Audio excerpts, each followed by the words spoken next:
Мындай дауылларны метеорологлар зыян салу ягыннан жер тетрәүгә тиңниләр.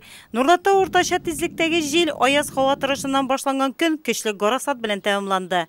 Дауылның беренче этабы төштән соң башланды. Анысында безнең инде ушерып андый зур түгел иде, где-то 6 домның крышалары поврежден иде, зыян күрелгән иде. Берничә сәгатьтән соң башланган икенче дулкын дауыл беренчесеннән көчлерәк булды. Көчле җилгә бозлы яңгыр да өстәлде. Илюткино авылына табигать гарасаты зыян салмаса да халык куркып кала. Страшно стало, это же ужас, если снесет крышу даже, это опять какие затраты и какие это. Ну, все боялись люди, думали, блин, конец света наступает. Коровы разбежались все. Половина убежали на ту сторону, в сторону Березовки. Половина тут осталась. Кто куда, ничего видно не было. Я думала, коровы будут летать. Такого не видела еще. Нет, не боялась. Икенче поток ураганныкы ул сагат 4-ләр тирәсендә үтте Нурлат территориясыннан.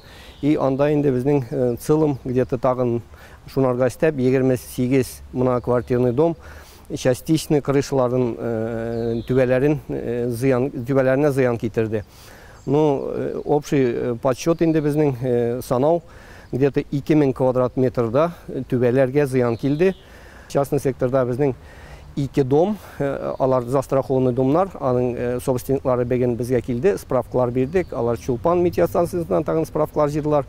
Дауыл тынуга гадәттән тыш хәлләрне кисәтү һәм бетерү буенча комиссия әгъзалары район һәм шәһәр башлыгы Равил Күзеру җитәкчелегендә табигать китергән зыянны ачыклау эшенә кереште. Төнгә хәтле, төнгә 12 хәтле безнең бригадалар эшләде.